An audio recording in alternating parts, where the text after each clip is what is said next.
Hi, everyone. I'm Anne-Marie Green. And I'm Vladimir Dute. Thanks for joining us. The second phase of a frantic rescue operation is underway in Thailand right now, where crews are trying to save 8 boys and their coach who remain trapped in a flooded cave. 4 members of the young soccer team were pulled to safety yesterday.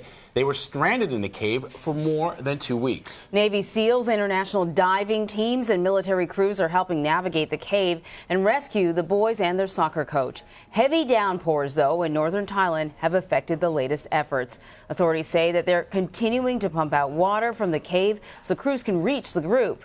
CBS News foreign correspondent Ben Tracy is following the story for us from Chiang Rai, Thailand, near the rescue operations. Good morning, Ben. Good morning. So the good news is you mentioned those heavy downpours. It's actually quite dry here now. We had some heavy downpours yesterday and early this morning, but today they really are catching a break from the weather. So that means there's not a lot of water going back into that cave, and the water continues to be pumped out. That will make the journey out of the cave for the remaining 8 boys and the coach that are still in there much safer. It'll make it a little easier than it was yesterday for the first 4 that did get out. The other good news is we are told just in the last hour by officials here that those 4 boys who were rescued, they're at the hospital. He says when they came out of the cave, they were hungry, but they were healthy. He says they are safe and they are strong. So that's a good indication that apparently they have survived. At least these 4 boys have really weathered this ordeal, this harrowing ordeal of being in this cave for nearly 2 weeks pretty well. Ben, there were several different scenarios that these rescue teams decided as they were planning this very dangerous operation. Obviously, now they've decided to bring the boys out with a combination of using oxygen tanks. But describe for our viewers some of the difficulty in reaching the boys and why there was even talk at some point of leaving them there until the monsoon season was over. Yeah, they talked about leaving them in there for potentially 4 months. And the reason they were saying that is because this option, the option they're doing right as we speak, is not the preferred option. It is very dangerous. It is very risky. You were talking about taking young boys ages 11 to 16, putting a dive mask on them, putting them in dark, murky water, and having them swim underwater through a cave like a trained Navy SEAL. Now, they will have 2 divers on either side of them guiding them through that. One of the divers actually carrying the oxygen for these kids.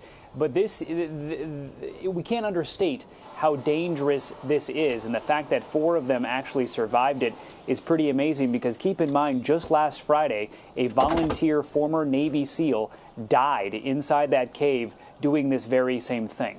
So this is not without risk, but they have decided that the risk of leaving them in there was greater. They originally thought maybe it could be a couple of months, but then oxygen started running low inside the cave.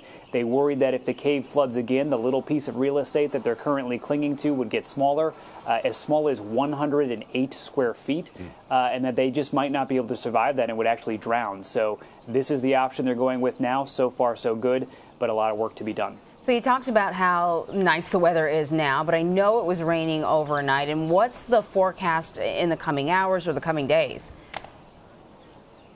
Well, this is definitely the rainy season here, so you can expect that almost every day you're going to get some form of rain. What they have really avoided in the last couple of days, thank God, are these heavy, heavy downpours that last all day long and that can flood the cave. They did say that some of the rain that fell here yesterday did go into the cave, but it wasn't, they were able to pump out almost an equal amount of water, so the water level didn't rise dramatically inside the cave. That is good news, but they know it is only a matter of time before there is a major storm here, a major downpour that could flood that cave, that could make rescuing these boys nearly impossible. And then you could have a scenario where you have 3 or 4 or 2 or 1 still in there and the rescuer is not able to get to them. So, Ben, we know that the first rescue took several hours, basically the entire day. Are we expecting a similar timeline today? That's what they're telling us. They say that this operation, this second phase of the operation, began at 11 a.m. local time here. And the former governor here, who's kind of acting as the rescue mission chief, he said that we could expect what he called good news between 8 and 10 p.m. here tonight local time. That would be around 9 a.m. Or so Eastern time. So they are expecting that this could be another 11-hour or so operation. They did tell us originally that it would take 11 hours to get these boys out of the cave. But yesterday, that first group, they came out in less than 8 hours. So it was faster. It was more successful than they thought. That has given them confidence to launch phase 2. And they've actually added 5 more divers to this group of elite divers to try to speed this thing up. Hey, I'm just kind of curious, Ben. So you said they started at 11 o'clock. You would think that this would be the sort of operation they would want to start right away, first thing in the morning. Do you have any idea why they waited till 11? Yeah, they actually, after they brought the first group of boys out, they have to go back into the cave and along the entire evacuation route, and keep in mind that's 2.5 miles long, they have to place oxygen tanks. And that's so there's enough oxygen for each child, for all of these SEALs or all of these elite divers to have enough oxygen inside the cave to get them out, and enough there in case something goes wrong and they end up in there longer than they thought. So that oxygen was all used up in the first round. They have to then go back in, take all those canisters out, put all new ones back in, and then they have to begin the journey about 6 hours from the mouth of the cave to where the boys are, and then you have somewhere around 8 to 11 hours of getting them out. So this is something that takes a very long time once they decide to launch the operation. So the lag time there was the time that they were replacing the oxygen, and then when they say we began the operation at 11, that means they went in to get the boys. Ben, I know you've got a lot to do today, but I want to ask you before we let you go about the children that were selected. If there was even a selection process, was it that they were chosen at random? Was it because they were thought to be the ones that were in weaker condition? And based on that, how are they doing now? You know, there's some conflicting reports on that. Originally, they told us they were going to bring the strongest kids out first. And I think the thought process on that was they wanted more time to recuperate the ones who weren't as strong. But then we started hearing yesterday that they are actually going to bring out the weakest first because they wanted to make sure they got medical attention as quickly as possible. Frankly, we don't know. They have not officially released the identities of these boys, and even when they do, we don't know their condition. The hospital will have to release that at some point. They have not done that. These 4 boys are now at the hospital. They're under evaluation. They're actually in quarantine for the first 24 hours, so their families can't actually see them. The reason for that is they're afraid that after 16 days, 17 days inside this cave, their immune systems would be pretty weak. They don't want them exposed to any sort of viruses or things that could cause them complications. But those family reunions will eventually take place at the hospital once they get beyond that kind of initial evaluation period.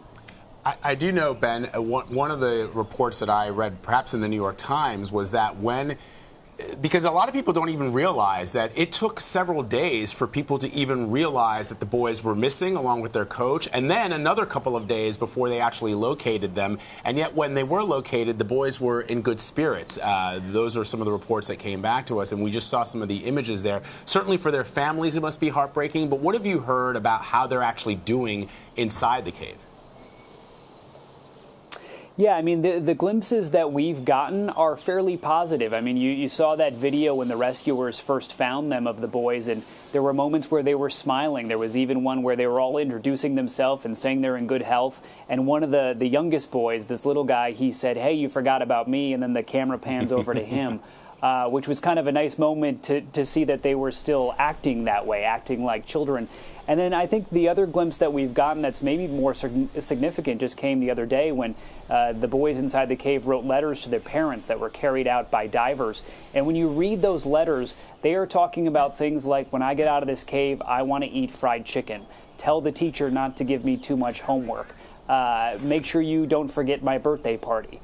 Those are things kids think about, and that's a good sign that they're not talking about that they're scared for their life or they're talking about how horrible it is in the cave.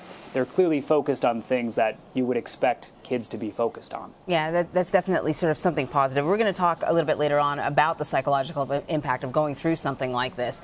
Ben Tracy, thank you so much. All right, with us